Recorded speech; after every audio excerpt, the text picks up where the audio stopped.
Imagine living your life after 50 and feeling energized and excited about your future. Welcome to the Women in the Middle podcast, the podcast for women who are ready to figure out what they want and create the life they deserve. Here's your host and master certified life coach, Suzy Rosenstein. Hey there, welcome back to the podcast, Women in the Middle. I'm your host, Suzy Rosenstein, and I am so glad to be here with you again for this week's episode, which is another interview in my series called Weekly Wow with Women in the Middle. Weekly Wow introduces you to amazing women who have something super relevant to share with women in the middle. Today's Weekly Wow interview is with Master Certified Life Coach Rachel Hart, who is the author of the new book, Why Can't I Drink Like Everyone Else? A step-by-step guide to understanding why you drink and how to take a break. Rachel knows firsthand that in order to change your drinking, you have to change your thinking. Rachel and I also know each other from the Life Coach School, and I knew that she would be a perfect guest for this podcast. I am absolutely thrilled to welcome her to the Women in the Middle podcast. Let's get going. Enjoy the interview. Rachel, thank you so much for joining us here in podcast land. Thank you so much for having me. One of the reasons I was so interested in interviewing you is because I know how much of an issue drinking can be for women in the middle. We talk about how much this whole midlife thing is really about transition and change, and not all transitions are smooth for everyone. What have you noticed about drinking in midlife?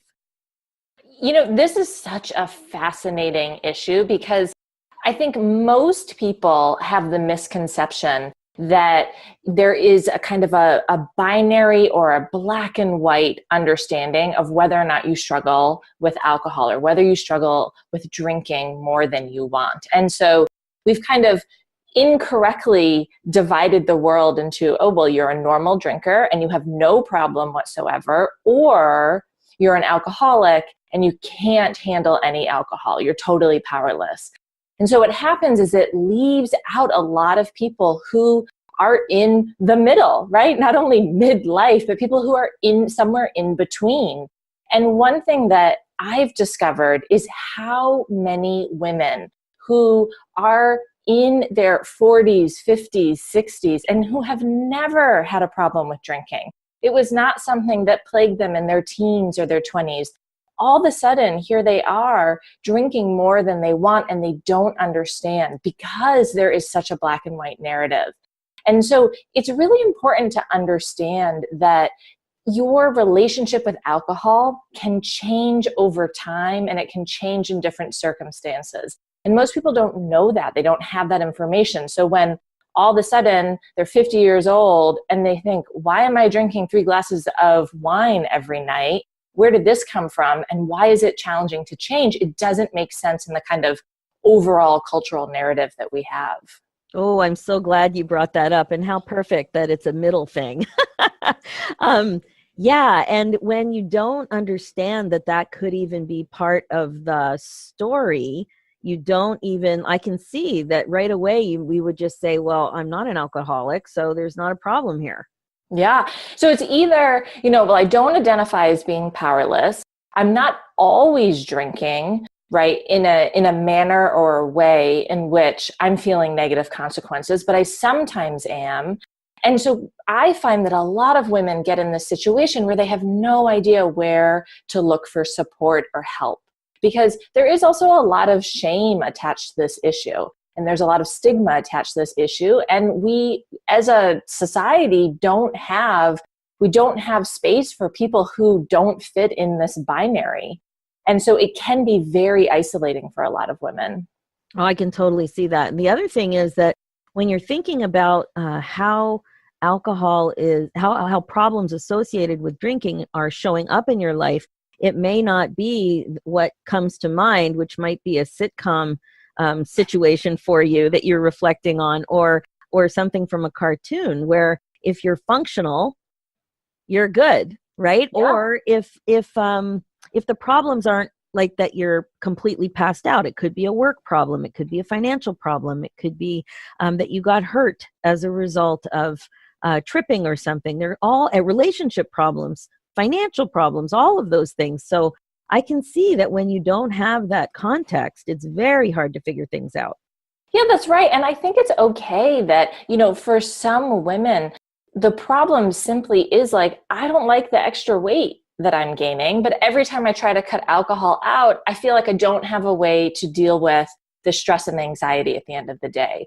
Or a lot of women will have experienced trouble sleeping, right? And so they'll find that when they're drinking, that makes it even more likely that they're going to wake up at 2 or 3 in the morning, right? When you're just suddenly awake in bed, like, what happened here? So you can have these kind of low grade physical side effects that you don't like, even just waking up and feeling kind of foggy in the morning, or it's hard to get started. So it's not a catastrophe, but it is also a consequence and a result that you don't like. And then figuring out how to change that without also feeling like, well, now I don't have any way to take the edge off. Now, whenever I'm in a social situation, I feel like I'm missing out, or I feel like I'm the odd woman out. A lot of people feel very stuck because they want to have better results. They want to feel better in their life, but they also don't want to be in this place where they think, okay, well, now I feel kind of stressed and no idea how to handle that at the end of the day. Oh, yeah. Stress is certainly something that comes up so much, and feeling stuck in when women in the middle share. And my clients talk about a few main areas, and I'm wondering how you've seen alcohol play out with this. Empty nest, the whole transition with parenting adult, young adult, I'm putting adults in quotes if you could see me on the podcast, adult children, that whole transition. And career malaise is a big one. A lot of women in the middle have been in long-term jobs that are just no longer fulfilling, and what to do about it creates a whole thing. And then there's aging and milestones like turning 50. And the other thing you said is this weight gain. A lot of times weight gain is associated with menopause, and there are, and of course the sleep thing.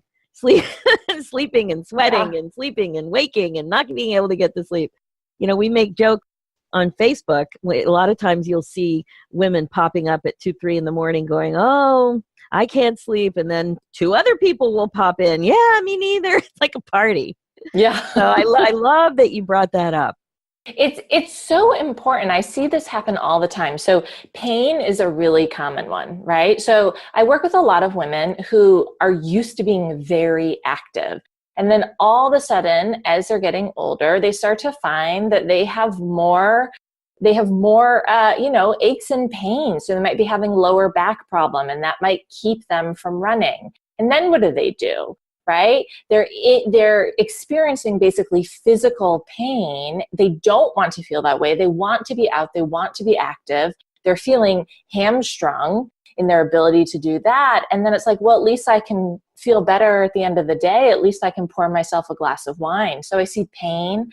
Menopause comes up a ton, right? There's a lot of shifts happening in your body. It is really, your hormones are changing quite a bit. And again, people will turn to like, well, I felt kind of crappy and irritable all day, so here's my reward. I think you're totally right about the empty nest. Also, there's a lot of life transitions. I see women who have been in marriages for a very long time. All of a sudden they get a divorce. Well, now what? Now I have to go back on the dating scene? Are you kidding me? Or women who, I work with several women who retired from jobs, and that was really, their work was something that really fulfilled them. And so all of a sudden they're in retirement looking around thinking, well, what do I do now? Sickness is also another thing. So sickness for family members, right? So watching your partner have cancer, right? Dealing with those kind of unexpected ills that can come up, that can be a big thing as well. Yeah, I can totally see that. And then the whole sandwich business of still having responsibilities with children, but then also starting to take on the responsibilities of caring for your parents. Yeah, there's a lot going on in midlife, that's for sure. Now, the one thing that I did want you to share, I love how candid you've been about your own personal story and what you've learned about managing urges and deciding how you want to cope on purpose, which is so relevant to what do you do once you have awareness that you want to make a change. And I know with your podcast and with your book, it's helped so many women learn how to take a break, or if they want to, decide to drink less or not at all, whatever they decide. Can you share a bit about your own story and how it played out for you? Yeah. So, unlike a lot of the women that I work with, when I started drinking when I was 17. So it was my first couple months in college. And my brain immediately was like, oh, this is how you feel confident. This is how you don't feel awkward in social situations. So yeah, I didn't necessarily have that kind of conscious awareness, but at an unconscious level, I really was using alcohol as a way to feel differently. And that is a very common thread for many people. It might not be insecurity and awkwardness. It might be stress and anxiety. It might be anger and sadness. But alcohol is a quick and easy and legal way to change how you feel. And so you really do need to pay attention to that emotional component of it. So, I drank in college, and it was always really connected to social situations. And then I moved to New York City, and I was drinking there as well. And what really was so frustrating for me is that I just never felt like I knew what my night was going to be like. Sometimes I would go out and I'd have a couple drinks and it wouldn't be a big deal. And sometimes I would go out and next thing I know, it would be 3 a.m. And it was that inconsistency that was so frustrating for me, not to mention the next day consequences that I was having. And so I was constantly trying to figure out ways, how can I change this? I knew that I didn't understand why my drinking looked the way that it did. And I knew that I often didn't like the results. And so I embarked on so many different attempts to try to change it and try to get different results for myself. But the problem and why I got stuck was because I was so fixated on either saying yes to a drink or no to a drink. All my attention was on the action, right? Am I drinking or am I not drinking? How much am I drinking? And it took me a while to figure out that that was actually the problem. Focusing all of my energy on the action and not understanding why I was taking the action, not understanding what was behind the decision to drink. That was what really shifted and changed everything for me. Because as soon as I moved my energy and attention from, did I drink? Did I not drink? Did I drink too much? As soon as I moved it away from that saying yes or no to a drink and started to understand why I was saying yes or why I was saying no, what was the pull? How was I feeling in situations? And then, of course, I'm sure all your podcast listeners know about this. Our feelings don't just come out of the ether, right? They don't just appear.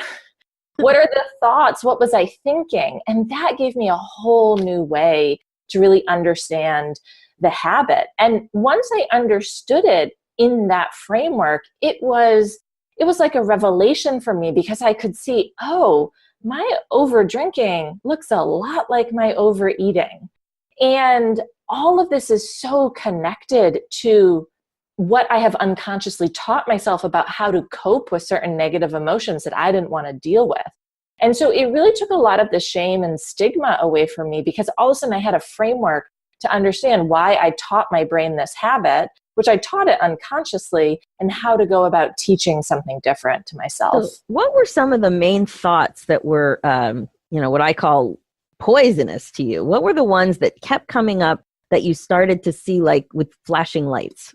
Yeah, that's such a good question. I will tell you that one of them was, I can't be normal in a social situation without a drink. So that I had practiced from 17 onwards, right? When I was in social situations, there was a glass in my hand, and that glass was not filled with seltzer. It had alcohol in it. And so I had created a lot of evidence for myself that if I was going to be quote unquote normal in a social situation, and if I was going to feel confident, I needed to have a drink. So that was something immediately that I realized, oh, if I'm going to change this habit, I'm going to have to learn new and different ways to feel confident and to deal with my insecurity and to deal with my anxiety and awkwardness. So that was a big one. I think I also recognized once I started doing this work, how often I used a drink as a reward. Right? As like, oh, I made it through today. I made it through this week. I made it through that big work project. It became my way of rewarding myself. I wasn't used to or couldn't even fathom the idea that I could reward myself. It had so been connected to, you need to have an intense, concentrated reward that will give you dopamine. And that was a big thing. So whenever I had a quote unquote long day or a hard day, that then was a reason to go out and have a couple drinks. And so those two things were really big for me to understand. I also had, I realized an attachment to this thought, screw it, right? Like it doesn't matter. I've already had one, so I might as well just, have as many as I want. And this comes up all the time for people around all sorts of habits. Oh, right? Yeah. Like, this sounds so much like food. It's much. It's so much like food, right? Like how many times have people been quote unquote good and following a diet and eating clean or eating healthy, and then they have a slice of pizza and it's like, oh, screw it. And so really understanding how those were the thoughts I needed to pay attention to. I needed to pay attention to not only how they made me feel, but how they were connected to the decision to drink. My attention before had only been on, am I saying yes or am I saying no? And so I hadn't understood any of what was creating my desire and how I had learned to mistakenly cover up and try to cope with negative emotions. Exactly. And what was your drink of choice? Oh, my drink of choice was a gin and tonic.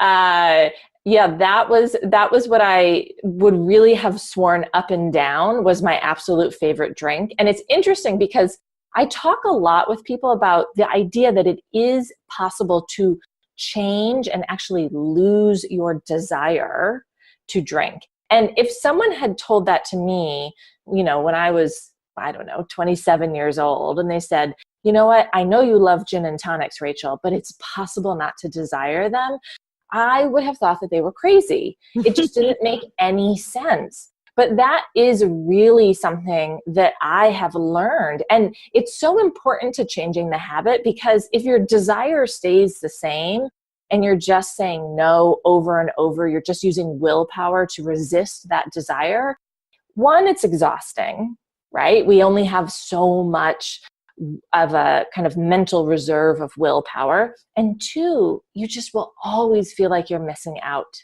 You'll always feel like you're kind of at war with yourself. And so if you don't change that desire piece, you really can get stuck feeling like, all right, well, I feel physically better, but I'm suffering.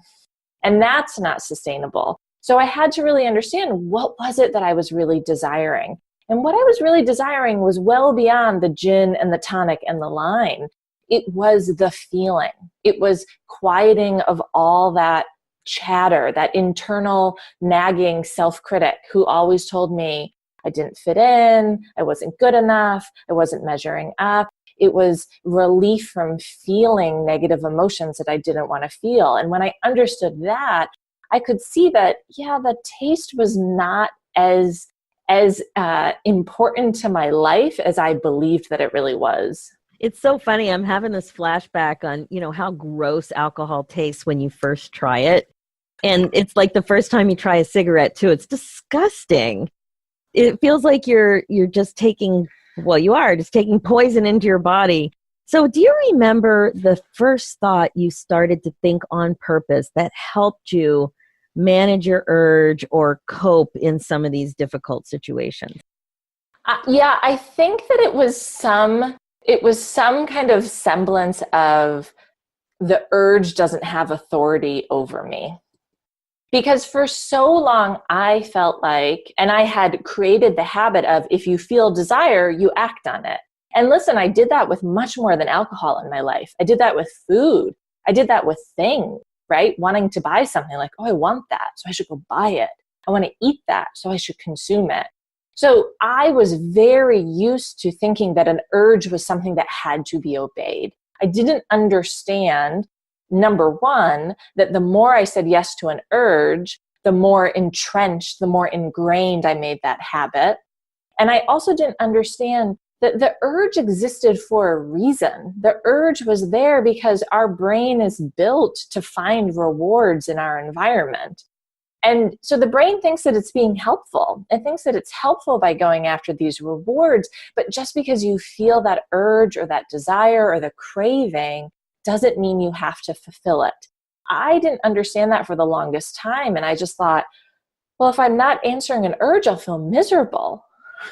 But all the while, I wasn't practicing not answering an urge. I didn't actually understand, what did it feel like in my body? What was actually so terrible about saying no? And so that was the kind of the first thought that I worked with, that I think I might have authority over these urges as opposed to urges running my life. It's so funny because it does come up in so many parts of our lives. It's ultimate freedom to have that metacognitive ability to look at your thoughts, to watch your thoughts, and to decide what you want to do. Instead of just saying, oh, there's a thought in my head, I worked hard, I best do it, because that's freedom to do whatever I want. Well, really, doing whatever you want with a pause and watching from outside is the ultimate freedom. Creating the results that you want on purpose is really the ultimate. I think, for me, the ability to understand that I was not my thoughts, that there was my thinking, all the thoughts that I had about myself. And for a very long time, they were very judgmental, very negative, very critical, only accepted perfection, never allowed for any kind of failure, any kind of mistake. And understanding that was thinking, that was thoughts in my brain that I had practiced over and over again, but that was not who I was. And that, I think, is a really challenging concept to wrap your head around. But it really, for me, what I think brought it home was the idea of, if there is a part of me that can observe my thinking, can observe that ticker tape that's running through my mind, all those thoughts I have about myself, if I can both observe it and I can think it, then there must be a separation.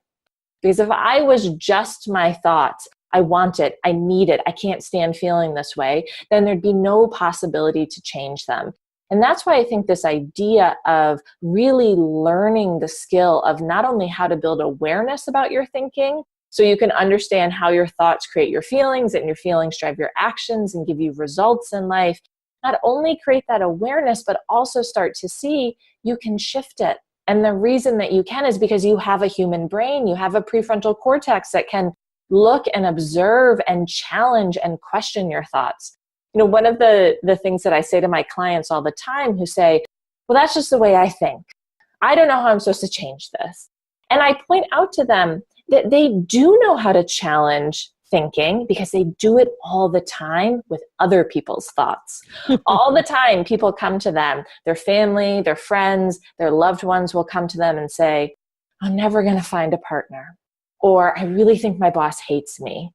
Or I'm never going to get out of this debt. And we don't just accept it. We don't just say, yeah, I think you're probably right.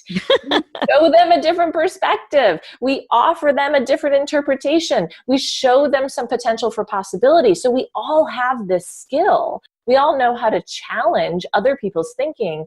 No one's just ever shown us that we can challenge our own thoughts. We can challenge our own interpretations of ourselves, other people, what's happening around us. So just knowing you already have that skill, you just need to redirect it towards yourself. Oh, yeah, that is so good. So if you could really nail it down to just a few key things for women in the middle to think about if they are considering that they want to take a break, what would they be? I think first, to understand, what do you think you will feel either at the end of the day or in social situations, wherever that habit comes up for you the most? What do you think you will be feeling? So can you name those emotions? That is a place where a lot of people, when they think about changing the habit, they're very fixated on what are the negative results that I'm getting. Let me just remind myself, I hate how I feel groggy in the morning, or I hate how my sleep is disturbed. Maybe that's where I should put all my attention. But I want people to really step back and say, if you came home from work and you didn't have that regular glass of wine, what would you feel? What would that emotion be? If you went out with your girlfriend and everybody was drinking and you were having a seltzer, how would you feel? You've got to understand that emotional piece first. What is the emotion that you're telling yourself, either I don't want to deal with, I can't handle, it's too much, if you aren't drinking? So I think that's a really big place to start. And a lot of people skip over that step. Oh, yeah. That'd be so easy to skip over, because I would imagine for some, they've never thought about it. They've never labeled it. And then it might be a little scary. Mm-hmm. Yeah, well, think about it this way. When you are used to dealing with negative emotions by finding things in your external environment to either cover up or numb how you feel, your brain starts to think incorrectly that a negative emotion is an emergency, right? It's a problem that needs to be solved rather than a normal part of human experience. And so when you start to consider that, what are the negative emotions that you're moving away from? What are the ones that you're trying to avoid? And why is that? What are you telling yourself would happen if you felt anxious at the end of the day and didn't try to cover it up with a drink? If you felt insecure or awkward at the charity event and you didn't try to cover it up with a drink? So that's a really important place for women who are considering taking a break to start. I think it's also really important to understand, what are the thoughts that are creating your desire? Again, this is not a place that a lot of us really even believed or know that we can focus, right? So a lot of people, when they think about taking a break, they're like, okay, I'm going to do it 7 days or 30 days or whatever it is. They get very fixated on the number of days on the calendar. And here's the thing. You can cross off a number of days and you can provide evidence for yourself or prove to yourself that you don't have to drink, but it won't reveal any of the habit cycle for you. It won't reveal why you feel that desire in the first place. It won't reveal any of your thinking. And so I really encourage people to go into it with a mindset of, let me figure out why the habit is working the way it is. What are the emotions and the thoughts driving it, rather than sitting down with a calendar and just, crossing days off one after another, because that won't reveal how the habit is working for you. And I can just imagine like gritting your teeth when you're crossing things off. Yeah. You're just like forcing it versus really understanding what's going on and having some compassion for yourself too. Do you find that, where does the compassion come in with people who are really thinking about making this change? Well, the compassion comes in a number of ways. One is, so many women beat themselves up unbelievably harshly because they had more to drink last night than they wanted. So I want you to consider that it works like this. You're already drinking to try to cover up or deal with a negative emotion. And then you wake up the next day and you look at the results that you got, and then you start to use those results as evidence or proof that, oh, something is wrong with you. You're weak-willed, or you're lacking discipline, or something's just not right? You're missing an off switch, whatever it is. So, I think of it as kind of layering negative emotion on top of each other. And that is a recipe for disaster. So it first has to really start with a place of, are you willing to do this work and not use drinking more than you wanted or drinking when you planned not use it as a way to beat yourself up? Because that's just going to fuel the habit. I think the other place people really need to find compassion is around urges, right? When we want to change a habit, what will happen, and I watch this happen with my clients over and over, is that they start to hate the urge. They start to think that the urge is the problem. One of the exercises that I have people do is actually write a letter to their urge, and just to see what's there. And it's really fascinating how often those letters are just like, I hate you. Why are you here? Why are you bothering me? Why won't you go away? And when you engage with what is just a habit in your brain in this way of hating it and thinking that if it appears something is wrong, what happens is you can't really understand what's creating it because you're so busy judging it. And so that's a really big place for a lot of women to just understand, having an urge or a desire to drink when you've committed to taking a break or you don't want to drink doesn't mean anything has gone wrong. In fact, it's a sign that your brain is working as it should. It's like it's really expected. You've been practicing it for so long, so it makes much more sense to expect it and welcome it with understanding and curiosity. Mm-hmm. It would be weird if it wasn't there because you've been an expert at practicing it. Exactly. But really shifting to a place of, I can be curious, I can even welcome it and accept it. I don't have to kind of beat it off with a baseball bat, right? I don't have to hate it into submission. I think there really is a misconception that if we are going to change something in our lives, that means that we have to we're changing because we hate something. We're changing because we have all this negative emotion. And so we start to go after change and go after habits with a lot of judgment, a lot of negative emotion. The idea that you can change from a place of acceptance and compassion and openness is a big shift for a lot of people. They're not used to thinking about change in that way. Oh my God, it's huge. It's huge. And the other thing that you said that really triggered something in me was the self-judgment.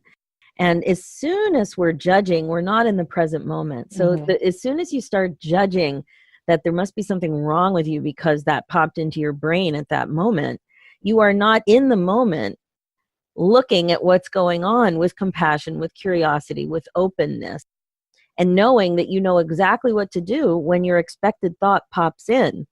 So the self-judgment is always a reminder to me that I am not in the present moment.